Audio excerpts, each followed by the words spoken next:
Assalamualaikum warahmatullahi wabarakatuh. Halo, nama saya Lukman Hakim. Saya akan menjelaskan tentang CPR atau Cardiopulmonary Resuscitation.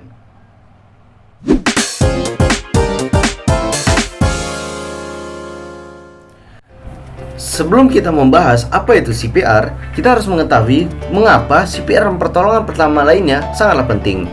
Karena pertolongan pertama merupakan hal yang harus kita lakukan untuk menyelamatkan nyawa seseorang. Seseorang yang menjadi korban kecelakaan atau yang tiba-tiba terkena serangan penyakit harus tetap segera dirujuk ke unit gawat darurat terdekat. Namun, sebelum datangnya bantuan ahli, perlu dilakukan penanganan untuk meringankan penderitaan korban atau bahkan menyelamatkan nyawa korban. Pada pokok pembahasan kali ini, saya akan membahas mengenai 4 poin dari CPR, yaitu pengertian CPR, hal yang diperlakukan sebelum melakukan CPR, tahapan melakukan CPR, dan kapan CPR dihentikan. Yang pertama itu mengenai pengertian dari CPR. CPR sendiri yang merupakan singkatan dari Cardiopulmonary Resuscitation, adalah upaya pertolongan medis untuk mengembalikan kemampuan bernapas dan sirkulasi darah dalam tubuh. CPR dilakukan terhadap orang yang tidak mampu bernapas atau mengalami henti jantung akibat suatu hal, misalnya tenggelam atau serangan jantung. Dengan mengembalikan fungsi napas dan jantung, CPR dapat menyelamatkan nyawa seseorang. Hal-hal apa saja yang diperhatikan sebelum melakukan CPR? Yang pertama, kita harus memeriksa kondisi sekitar. Apakah kita dapat melakukan CPR di lingkungan tersebut, seperti lingkungan yang aman dan juga lingkungan yang tidak terkontaminasi untuk melakukan CPR. Atau dapat kita lakukan dengan mengamankan korban ke lokasi yang lebih tertutup. Selanjutnya kita harus memperhatikan kondisi fisik korban. Kondisi fisik korban mungkin terdapat luka ataupun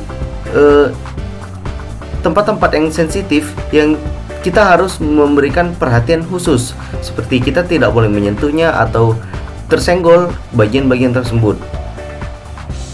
Yang selanjutnya, kita harus sesegera mungkin untuk memanggil bantuan medis, karena tujuan dari CPR ini bersifat sementara hingga bantuan medis yang lebih ahli dapat datang untuk menyelamatkan korban. Selanjutnya, ada 5 tahapan untuk melakukan CPR. Yang pertama, yang pastinya kita harus mencari pertolongan kepada pihak medis yang lebih ahli. Yang kedua, kita harus memperhatikan tanda-tanda kehidupan. Apakah kita dapat melakukan CPR, seperti kita memperhatikan denyut nadi dari korban, ataupun di saat kita harus memperhatikan tanda-tanda kehidupan dari korban, apakah korban dapat kita berikan CPR. Dan selanjutnya kita memberikan kompresi. Kompresi ini dilakukan hingga 30 kali dengan menekan dada korban hingga sedalam 5 cm. Kompresi ini dengan tujuan untuk memberikan pompaan udara kepada dada korban ataupun mengeluarkan air jika korban tenggelam. Yang selanjutnya itu membuka jalur nafas.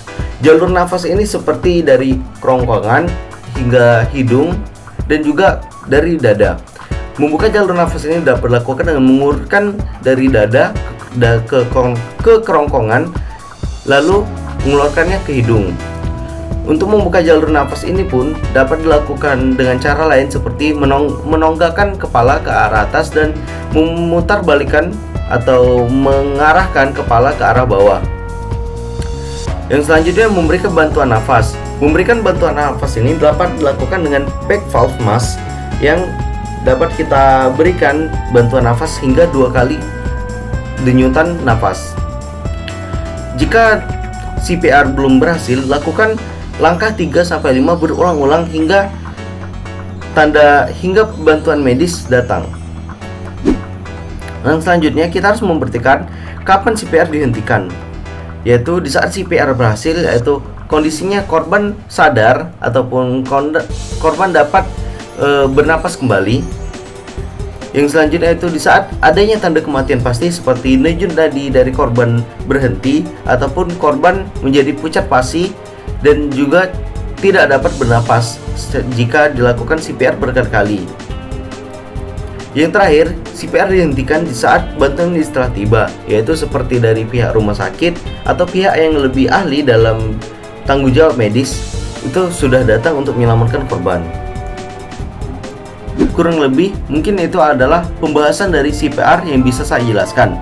Terima kasih atas perhatiannya. Saya mohon maaf jika terdapat kesalahan kata, dan tetaplah selalu keep safety first. Wassalamualaikum warahmatullahi wabarakatuh.